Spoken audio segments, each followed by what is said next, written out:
नमः शिवाय। मैं हूं एस्ट्रोलॉजर के सिन्हा और मैं अपने यूट्यूब चैनल पर आप सभी का हार्दिक स्वागत करता हूं।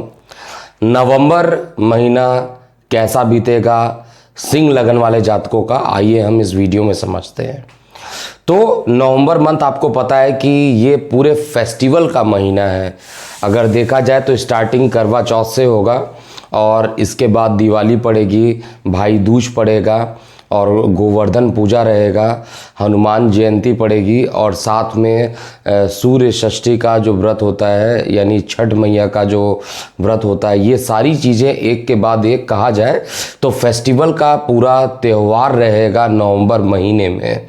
और सिंह लगन पर इसका क्या प्रभाव होगा कि मेजरली होने वाला क्या है, 4 बड़े प्लैनेट का राशि परिवर्तन होगा, जिसमें देवगुरु बृहस्पति जो ज्ञान के देवता माने जाते हैं और 5 भाव के कारक माने जाते हैं, इनका राशि परिवर्तन 20 नवंबर को होगा। तो इसका भी आपके, क्योंकि आपके लिए अति योग कारक प्लैनेट है, तो निश्चित रूप से आपके ऊपर असर पड़ेगा और इसका नीच भंग राजयोग भी बनेगा। और इसके अलावा बुध का राशि परिवर्तन 28 नवंबर को होने वाला है और शुक्र का राशि परिवर्तन, शुक्र अपने नीचस्थ राशि से निकल के ये तुला में जाएंगे और मालव्य नाम का पंच महापुरुष योग बनाएंगे। तो ये भी आपको, क्योंकि आपके दशमेश का मालिक है, तो ये भी आपके लिए असर देगा। और साथ में कहा जाए तो मंगल अभी वक्र गति में ही रहेंगे और मीन में रहने वाले हैं। तो और आपका जो लग्नेश है यानी सूर्य देव जो है वो अभी नीच राशि में उपस्थित है और 16 नवंबर को इसका भी राशि परिवर्तन होकर मित्र मंगल के राशि में चले जाएंगे। तो ये पूरा महीना कैसा बीतेगा, क्योंकि फेस्टिवल्स रहेंगे लगातार और साथ में कोरोना के जो केसेस अभी कम हुए हैं, फेस्टिवल्स में कैसा माहौल रहेगा और क्या आपके ऊपर पड़ेगा प्रभाव। देखिए, ये केवल गोचर का परिणाम है, क्योंकि जब हम कुंडली का विश्लेषण करते हैं तो कुंडली एक्सपर्ट की टीम लगातार ये प्रयास कर रही है कि आपको एग्जैक्ट प्रेडिक्शन दिया जा सके। इसके लिए दैनिक राशिफल आपके date of birth, time of birth और प्लेस ऑफ बर्थ के अकॉर्डिंग दी जा रही है। मासिक राशिफल, साप्ताहिक राशिफल और किसी भी प्रकार के राशि परिवर्तन, जैसे इस बार 4 ग्रहों का राशि परिवर्तन होगा तो 4 रिपोर्ट वहां से मिलेंगे। दैनिक राशिफल डेली मिलने वाला है। तो इस सर्विस को अगर आप ट्रायल लेना चाहते हैं, 1 मंथ अगर आप ट्रायल लेना चाहते हैं, तो हमारे व्हाट्सएप नंबर 9818318303 पर आप इसका रिक्वेस्ट डाल सकते हैं। तो फिलहाल हम स्टार्ट करते हैं कि सिंह लगन वाले जातकों का ये पूरा महीना कैसा बीतेगा। पहले हम ग्रहों की बात करते हैं।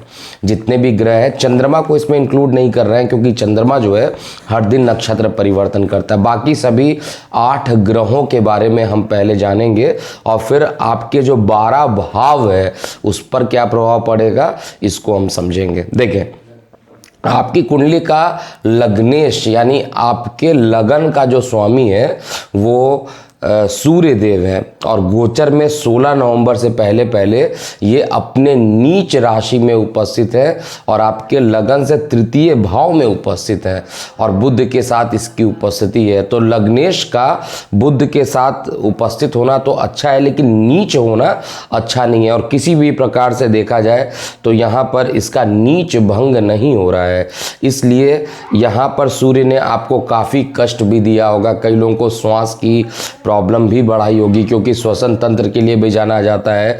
कई लोगों को हड्डी, शरीर के अंदर जो हड्डियां होती हैं उनमें भी तकलीफ दी होगी। आंखों की रोशनी से भी रिलेटेड होता है और पिता के स्वास्थ्य पे भी कई बुरा प्रभाव ये 16 नवंबर तक लगातार रखा करेगा। लेकिन जैसे इसका राशि परिवर्तन होगा और ये वृश्चिक में चले जाएंगे, अपने मित्र मंगल के घर में चले जाएंगे, तो यहाँ पर पहुँचते ही एक चीज़ तो कन्फर्म है कि देखिए सूर्य वैसे जिस भाव में जाता है वहाँ पर बहुत खराब रिजल्ट देता है। चतुर्थ स्थान पर भले ही मित्र की राशि में जा रहा है, लेकिन भूमि, वाहन, मकान से संबंधित कुछ निगेटिव ही काम कराएगा। भले ही लग्नेश है लेकिन बहुत अच्छा काम नहीं कराएगा। और यहाँ पर ये केतु के साथ कंजुगेट भी करेगा, तो माता को थोड़ा तकलीफ भी देने की कोशिश यहाँ पर करेगा। तो यहाँ पर आदित्य हृदय स्रोत का आपको पाठ करना चाहिए। और इसकी जो 7वीं दृष्टि पड़ेगी वो आपके दशम स्थान पर पड़ेगी, राहु के ऊपर पड़ेगी, और राहु केतु के साथ सूर्य आएगा, तो निश्चित रूप से मानसिक पीड़ाएं भी आपको उत्पन्न होगी और कार्य क्षेत्र में भी कुछ व्यवधान उत्पन्न हो सकता है। ये सूर्य का प्रभाव था। अब हम बात करते हैं शुक्र का क्या प्रभाव होगा। तो शुक्र आपकी कुंडली में क्या क्या भाव के मालिक होते हैं। एक तो दशम भाव के मालिक हैं और साथ में देखा जाए तो आपके पराक्रम के मालिक हैं। लेकिन कैसे हैं इस समय, आपके लगन से द्वितीय धन स्थान पर लेकिन नीच के हो गए हैं। और ये इसका राशि परिवर्तन 17 नवंबर को होगा। तो जब तक ये नीच के हैं तब तक परिवार में विवाद की स्थिति उत्पन्न रहेगी। तब तक आप धन संचय करने की कोशिश करें, आप संचय नहीं कर पाइएगा। और आपके ऊपर जो एक यहाँ पर बेनिफिट ज़रूर देगा, क्योंकि अब आयु को अपनी उच्च दृष्टि से देख रहा है, तो जो लोग बीमार काफ़ी दिनों से थे उनकी आयु को निश्चित रूप से ये बढ़ाने की कोशिश करेगा। तो ओवरऑल ये मिश्रित परिणाम देने वाला है। बुध देव की बात करें क्योंकि बुध देव यहाँ पर मारक नहीं माने जाते, हालांकि 2 मारक स्थानों के स्वामी हैं। एक एकादश स्थान है और एक द्वितीय भाव है, दोनों ही मारक है। और उसके स्वामी होकर लेकिन लग्नेश के तो ये मित्र है, इसलिए यहाँ पर ये मार्केश का काम नहीं करेंगे। यहाँ पर आपके धन अर्जन के लिए आपको मेहनत कराएंगे, क्योंकि पूरे महीने में देखा जाए तो अंतिम के 2 दिन केवल इनका राशि परिवर्तन होगा, 28 नवंबर को होगा। तो उससे पहले सूर्य और बुध 16 नवंबर तक तो साथ में रहेंगे। तो बुध अभी भी आपको धन के लिए काफ़ी मेहनत करना पड़ेगा और पराक्रम भी आपका बढ़ेगा, कॉन्फिडेंस आपका बढ़ेगा और बड़े भाई बहनों का आपको लगातार यहाँ पर सहयोग मिलेगा। बुध की जो 7वीं दृष्टि है वो मंगल की राशि में पड़ रही है, तो छोटी मोटी यात्राएं भी आपको कराएगा, लेकिन यात्राओं में कुछ ना कुछ तकलीफ मिलने की संभावना है। तो ओवरऑल बुध का जो राशि परिवर्तन होगा 28 नवंबर को, जब आपके चतुर्थ स्थान पर आएंगे तब जाकर आपको कुछ विवादों के बाद लेकिन सुख की प्राप्ति भी कराएंगे। अब हम देवगुरु बृहस्पति के बारे में बात करते हैं, क्योंकि आपकी कुंडली में ये पंचम त्रिकोण के मालिक हो गए और त्रिकोण के मालिक स्वगृही है। 20 नवंबर तक निश्चित रूप से आपके शिक्षा के लिए अति उत्तम, आपके संतान से आपको लाभान्वित करना, उदर संबंधित और मस्तिष्क संबंधित कुछ परेशानियां चल रही हो तो उसको भी खत्म करेंगे। लेकिन 20 नवंबर के बाद जैसे ही बृहस्पति का राशि परिवर्तन होगा, ये आपके लगन से 6वें भाव में चले जाएंगे और नीच भंग राजयोग बनाएंगे। और जैसे ही इनका नीच भंग राजयोग बनेगा, यहाँ पर धर्म के प्रति आपका झुकाव बढ़ेगा, धर्म के लिए आपकी ट्रैवलिंग बढ़ेगी और धार्मिक अनुष्ठानों में आप भाग लेंगे, जैसा यहाँ पर मैं चेक कर पा रहा हूँ। शनि की बात किया जाए तो शनि अभी भी रोग स्थान पर है और इस कुंडली में शनि मार्केश होते हैं। अपने घर में बैठे हैं तो मार्कत्व में कमी ज़रूर देंगे, लेकिन सप्तम स्थान से रिलेटेड ये बहुत अच्छा रिजल्ट नहीं देंगे, क्योंकि 6वें और 7वें दोनों घर के मालिक होते हैं। 6वां घर रोग, ऋण, शत्रु और कंपटीशन का भाव होता है, मुकदमेबाजी का भाव होता है। और 7वां घर जो होता है आपके काम इच्छा का भाव है, आपके जीवन साथी का भाव है और साथ में आपके दैनिक रोजगार का भाव है। तो यहाँ पर इसका मालिक होकर खुद रोग में चला गया विदेशों से, यानी अगर आप अपने लोकलाइज्ड है और वहाँ पर जॉब सोच रहे हैं ढूंढने का, तो वहाँ पर दैनिक रोजगार में प्रॉब्लम करेगा। दैनिक रोजगार के लिए आपको बाहर जाना चाहिए और बाहर जाने के बाद ही आपको रोजगार में सफलता मिलेगा। और अगर आप कोई बिजनेस कर रहे हैं और वो वाइफ के नाम से कर रहे हैं तो उसको अभी वाइफ के साथ आपका जो फल होगा वो लाभान्वित ज़रूर करेगा, लेकिन शनिदेव डिले के कारक माने जाते हैं, तो हर चीज़ में डिले कराएंगे। जिनके विवाह होने थे उनके विवाह में भी ये थोड़ा डिले लाएंगे, क्योंकि यहाँ पर शनि का काम होता है। जैसे आपने देखा पूरा 2020 जैसे ही शनि का राशि परिवर्तन हुआ और ये महामारी आई, पूरा 2020 बीत गया, हर चीज़ डिले हो गई, हर चीज़ देखा जाए डिले हो गई। जिनकी सैलरी मिलनी थी उसमें डिले हो गई, जिनका प्रमोशन होना था उनका डिले हो गया, जिनकी शादी होनी थी उनकी डिले हो गई। तो यहाँ पे तो ये सप्तम स्थान का मालिक है, तो शादी विवाह में ये डिले कराएंगे। अब हम बात करते हैं राहु का। देखिए राहु जो है इस लगन कुंडली में, राहु केतु वैसे भी अच्छा नहीं माना जाता है, क्योंकि सूर्य के साथ ये ग्रहण बनाते हैं, सूर्य ग्रहण योग बनाते हैं। और दशम स्थान का राहु हालांकि राजनीतिक विजय ज़रूर देगा, जो लोग राजनीति से इन्वॉल्व है और गोचर में उनका राहु उनको काफ़ी अच्छा रिजल्ट यहाँ पर देने वाला है, लेकिन धन हानि करेगा। इसकी पंचम दृष्टि धन स्थान पर शुक्र पर पड़ेगी और शुक्र अभी नीच अभिलाषी है, नीच राशि में है, तो अभी प्रॉब्लम बढ़ेगी।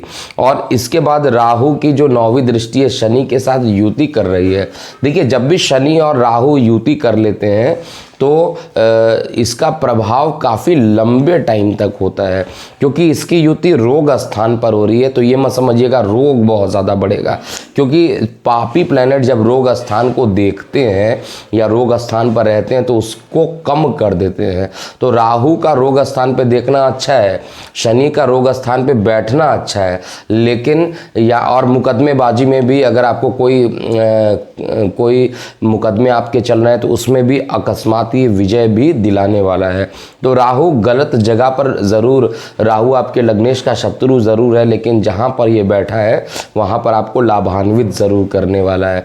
लेकिन जब तक सूर्य के साथ इसका ग्रहण योग रहेगा, अर्थात 16 नवंबर से पूरा अगले महीने के 14 जनवरी तक, ये आपको शरीर में काफ़ी दर्द देगा, हड्डियों में दर्द देगा, आंखों की रोशनी कम करेगा, इम्यूनिटी पावर थोड़ी कमज़ोर कर देगा। वैसे भी मौसम चेंज हो रहा है तो इम्यूनिटी पावर अपनी आपको बढ़ानी चाहिए, तो यहाँ पर ये इसको कम करने की कोशिश करेगा।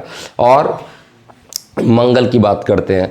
देखिए मंगल आपकी कुंडली में एक तो नवमेश है, भाग्य है आपका, और एक सुखेश है। दोनों को लेकर वक्र गति में ये द्वादश स्थान पर हो गया है। माता के स्वास्थ्य संबंधित भी चीज़ों को लेकर 12th हाउस में चला गया, और जो भाग्य स्थान है उसको लेकर भी विदेश में चला गया। तो अगर आप विदेश में हैं तो आपका भाग्य निश्चित रूप से साथ देगा। अगर आप विदेश में नहीं हैं तो आपको खर्चों को उठाना पड़ेगा, चाहे आप नया वाहन खरीद रहे हैं उसके लिए खर्चों का निर्वहन करना पड़ेगा, या हो सकता है आप नए फ्लैट या नई भूमि लेना चाह रहे हैं उस पर खर्च कराएगा, नहीं तो माता के अस्पताल पर खर्च ये करा देगा। कुछ ना कुछ ये खर्च कराएगा, और ट्रैवलिंग से भी रिलेटेड ये आपके खर्च कराने वाला है। और वक्र गति का मंगल जो है अकस्मात आपको ट्रैवलिंग कराता है और खर्चों को कराएगा इस लगन कुंडली के अकॉर्डिंग। तो ये था पूरा 8 ग्रहों का सिंह लगन में पूरे मंथ में क्या क्या होने वाला है इसके बारे में। अब हम हर भाव के बारे में देखते हैं कैसा प्रभाव पड़ेगा। तो सबसे पहले हम लग्नेश का तो ऑलरेडी बता चुका हूँ, क्योंकि जो सारी चीज़ें हैं वो लगन के बेस्ड पर ही है।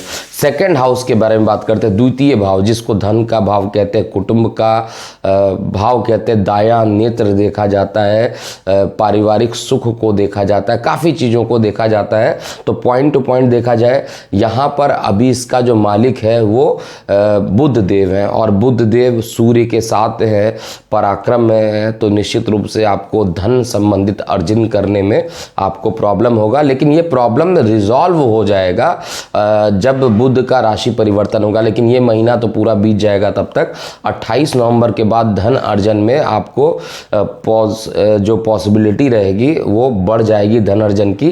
हालांकि इसका शुभ प्रभाव जो मिलेगा वो शुक्र के राशि परिवर्तन जैसे ही होगा 17 नवंबर को, वैसे ही आपके पास ये पॉजिटिव न्यूज़ आ जाएगी और धन संबंधित संचार बढ़ने लगेगा।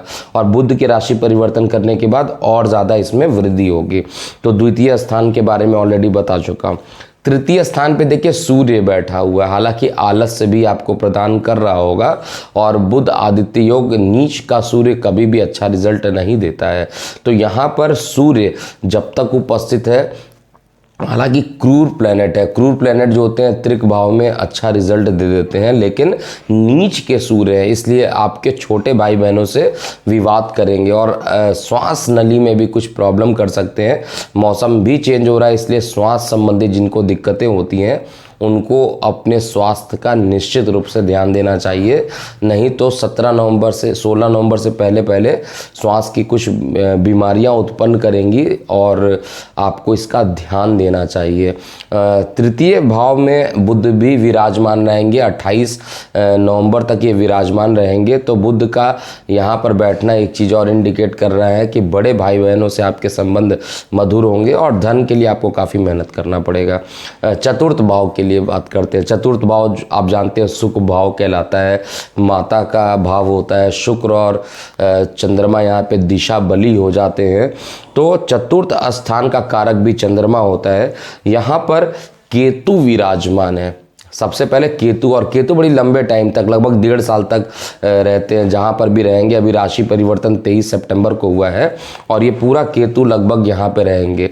तो एक चीज़ तो कन्फर्म है, सूर्य जो होता है हार्ट से भी रिलेटेड होता है और केतु जो है आपके ये शरीर का जो पार्ट है यानी लंग्स है उससे रिलेटेड ये करेगा। तो शरीर में यानी हार्ट की पोजीशन कहा जाए तो हार्ट में भी ये प्रॉब्लम 17 नवंबर से पहले पहले दे सकता है। और यहाँ पर केतु और सूर्य की जब युति होगी तो सूर्य को ग्रहण लगेगा और आपके लग्नेश को ग्रहण लगेगा। तो राशि परिवर्तन से पहले ये नीच के और राशि परिवर्तन के बाद ये ग्रसित रहेंगे सूर्य और केतु के साथ। तो यहाँ पर भी सुख स्थान में कमी ही देंगे।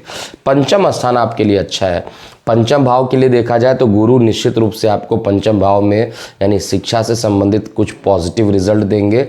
प्रेम प्रसंग को बढ़ाएंगे क्योंकि गोचर में भी शनि और केतु की युति होने वाली है। पंचमेश आपका गुरु है, सप्तमेश आपका शनि है, दोनों की युति होगी गोचर में। तो यहाँ पर प्रेम प्रसंग बढ़ेंगे निश्चित रूप से। और यहाँ पर आपको अगर कोई प्रतियोगी परीक्षाओं में अगर आप सम्मिलित होना चाहते हैं उसमें भी विजय दिलाएंगे और उधर संबंधित कोई समस्याएं चल रही होंगी उसको भी ये कम करेंगे। छठवें भाव की बात करते हैं। देखिए छठवां भाव जो है अगर देखा जाए वहाँ पर शनि अभी विराजमान है और राहु की 9वीं दृष्टि उस पर पड़ रही है और गुरु का भी राशि परिवर्तन रोग स्थान पर होगा जहाँ पे गुरु का नीच भंग होगा। गुरु का रोग स्थान में प्रवेश होने से उधर संबंधित समस्याएं बढ़ेंगी। आपके जो संतान हैं उनके स्वास्थ्य में अचानक कुछ प्रॉब्लम आ सकती है और लंबे टाइम तक ये काफ़ी आपको परेशान कर सकती है। लेकिन राहु और शनि की दृष्टि जब तक वहाँ पर रह रही है तब तक ये प्रॉब्लम रिजॉल्व हो जाएगा। बहुत लंबा तो हो सकती है प्रॉब्लम, लेकिन आपके संतान के लिए कुछ नेगेटिव हो जाए ऐसा यहाँ पर नहीं दिखाई दे रहा है। लेकिन स्वास्थ्य संबंधित गोचर में 50% मैं बात कर रहा हूँ। 100% तो आप अपना बर्थ डिटेल बताइए और रिक्वेस्ट डालिए 1 मंथ का। मैं तो फ्री ट्रायल देने के लिए भी तैयार हूँ। आप अपना बर्थ डिटेल व्हाट्सएप कीजिए 9818318303 पर, जो नंबर डिस्प्ले में दिया जा रहा है। तो आपको इसका ट्रायल भेजा जाएगा। आप समझिए कितने मेहनत से हम लोग ये पूरे रिपोर्ट्स बना रहे हैं और इंडिविजुअली आपके लिए होगा। और ये इसके 1 मंथ को निश्चित रूप से आपको ट्रायल के रूप में लेना चाहिए। सप्तम स्थान की बात किया जाए तो सप्तम स्थान जो होता है वो आपके जीवन साथी का स्थान है। सबसे पहला आपके कामेक्षा का स्थान है। आपके दैनिक रोजगार की बात किया जाए तो इसका स्थान है। सभी का मालिक जो है इसमें शनि ग्रह बनते हैं और शनि की दृष्टि विदेश में जा रही है। तो जीवन साथी के विदेश में जाने की संभावना ज़्यादा यहाँ पे बन रही है। जीवन साथी के ट्रैवलिंग की संभावना यहाँ पे ज़्यादा बन रही है। और जीवन साथी और दैनिक रोजगार अगर आप अपने लोकेलिटी में करेंगे तो प्रॉब्लम होगा। आपको रोजगार के लिए देखा जाए दैनिक रोजगार से संबंधित अगर इंपोर्ट एक्सपोर्ट का काम कर रहे हैं तो ये चीज़ आपके लिए अच्छा यहाँ पर रहने वाला है। ओवरऑल कहा जाए तो जीवन साथी का सहयोग आपको मिलेगा। अष्टम भाव की बात किया जाए देखिए अष्टम भाव के जो मालिक होते हैं देवगुरु बृहस्पति होते हैं, और यहाँ पर जो देवगुरु बृहस्पति हैं वो पंचम के मालिक है, अष्टम के मालिक है, और 20 तारीख तक तो आपको वो सर्वश्रेष्ठ परिणाम देंगे। किसी प्रकार की कोई दुर्घटना हो रही थी तो उससे भी बचाएंगे, लेकिन 20 तारीख के बाद क्योंकि खुद रोग स्थान पे चले जाएंगे और शनि और राहु दोनों से दृष्ट होंगे, तो दोनों ही भाव जो होगा दूषित हो जाएगा। एक तो पंचम भी दूषित हो जाएगा और एक अष्टम भी दूषित होगा। तो यहाँ पर आपको पंचम भाव जब दूषित होगा तो निश्चित रूप से शिक्षा में अच्छे परिणाम नहीं मिलेंगे, और अष्टम स्थान पे जब जाएगा तो लीवर में इनलार्जमेंट, लीवर से रिलेटेड कुछ प्रॉब्लम होना ये गोचर में ज़रूर दिखाएगा। तो यहाँ पर आपको बहुत ध्यान देना होगा। इसके अलावा नवम भाव जो कि भाग्य का है, तो भाग्य का पूर्ण रूप से आपको सहयोग मिलने वाला है। यहाँ पर भाग्य से आपके सारे काम बनेंगे क्योंकि भाग्य का फैक्टर अच्छा है, और भले ही जो मंगल है वो आपका मीन में जा चुका है, भले ही मंगल जो है वो मीन राशि में है, लेकिन फिर भी ये मंगल आपको एक अच्छा रिजल्ट देने वाला है। और आपके लगन से कहा जाए तो ये अष्टम स्थान पे मंगल है। और इसके बाद अगर हम बात करते हैं जो बाकी स्थानों की, दशम स्थान की बात करते हैं, तो दशम स्थान पे राहु का विराजमान होना निश्चित रूप से आपको नौकरी व्यवसाय में अकस्मात कोई एक बढ़िया रिजल्ट यहाँ पर दे देगा। और एकादश भाव जो है, एकादश भाव में जो बुध जिसका मालिक है, एक त्रिकोण का मालिक होकर दूसरे त्रिकोण में बैठा है, तो बड़े भाई बहनों से आपको सहयोग मिलना और हर तरीके से पॉजिटिविटी आपको देने वाला है। इनकम के स्रोत को भी ये बढ़ाएगा।